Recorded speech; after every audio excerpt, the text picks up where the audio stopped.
focus was to decrease the level of poverty in the Old North End schools, and that by and far has worked. We are right now in the probably 55% free and reduced lunch, so there's a drastic change from in the 90s. And 8-9 years ago, 100% of our students came from the Old North End, so the surrounding neighborhood. And now 40% of our children come from outside of the Old North End. So it's a huge shift, and we have a much larger enrollment than we did. There's arts experiences where you just have a concert or whatever the case may be that the students are passive participants in. There's arts enhancement where students are having arts experiences in the classroom, but they don't necessarily connect to the content area, right? So that could just be like singing a song in class or making a drawing. And then there's arts integration where you really look at, from the bottom up when planning a unit or a lesson, you look at the content standard and you look at the artistic standard and see how they mesh together. And really they both support one another. If you're having a focus of the school, administrative leadership is hugely important in terms of holding people accountable for meeting the mission of the school and really having focus in their classroom and their instruction based on that mission. Great deal of community partnerships with local arts organizations. So we have a partnership with St. Mike's, Burlington City Arts, Vermont Arts Council, the Flint Theater, Young Tradition Vermont, VSA Vermont. I'm forgetting somebody. I hate leaving anybody out. They're such great partners, but community partners are a big part of what we do and how we develop our professional development needs, but then also how we bring arts experiences into the school and create sort of an artful community.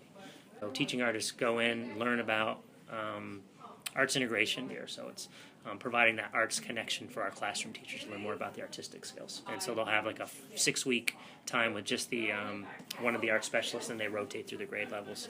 And then for kindergarten and first grade, they really work on with the arts coach, Judy Klima, so it's more visual arts and then drama, and that's their basis of their integration work. I just think that the arts itself, for us, it's a sort of a great differentiator because it allows students to really express their learning in a variety of different ways, and the way you dance or the way you sing or create a song around or the way that you create a piece of visual art that shows your understanding and learning is very personal. So it creates that opportunity for many students to access the curriculum in that way. So the arts, I think, just organically does that. So that's one way we do it.